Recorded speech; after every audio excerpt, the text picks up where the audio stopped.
I'm originally from Georgia, just south of Atlanta. I moved to the West Coast in '07 and really just started over. And my life has been a series of that process of starting over, letting go of possessions and going through a lot of searching, a lot of seeking, spiritual seeking, looking for the meaning of life. And I found profound peace, and which brought sinking to an end. And that would help set the stage for my upbringing. I grew up in a Southern Baptist environment and asked all the questions that would upset the Sunday school teacher, was asked not to come back, and was very disenfranchised with religion in general, Christianity in particular.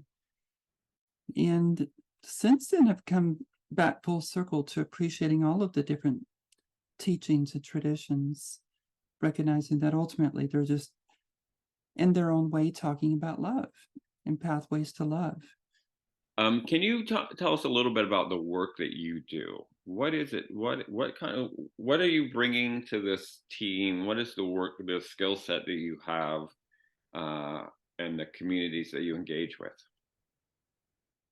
Um, well, I came to find peace experientially instead of um,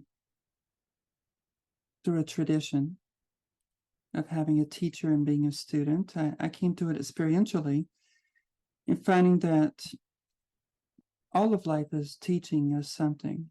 And living in San Francisco for about 6 years, I found this shift inside of me where I just found complete and utter peace. And that has informed every engagement, every activity that I engage myself in, including all of my relationships.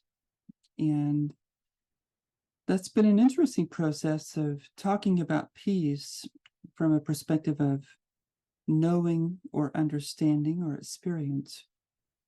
When people tend to want to talk about the problems in their life.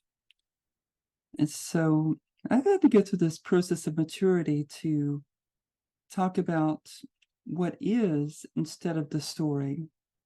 And that's brought itself into, I guess you could say, organically, this work of nonviolence and practicing talking about peace and how to bring that into communities,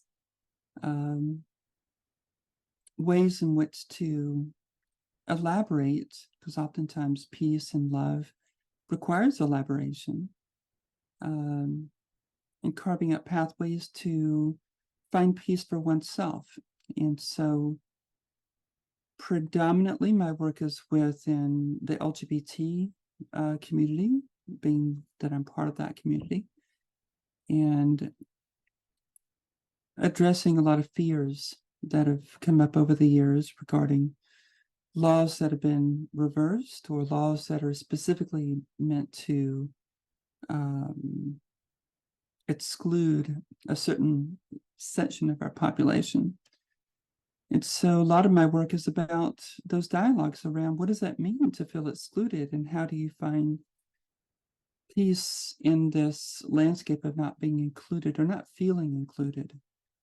And so that sort of branched out into talking with those in a religious community around to whom are you actually serving, and can we find commonality in not just linguistics but in experience, finding some clarity about what we actually do in life.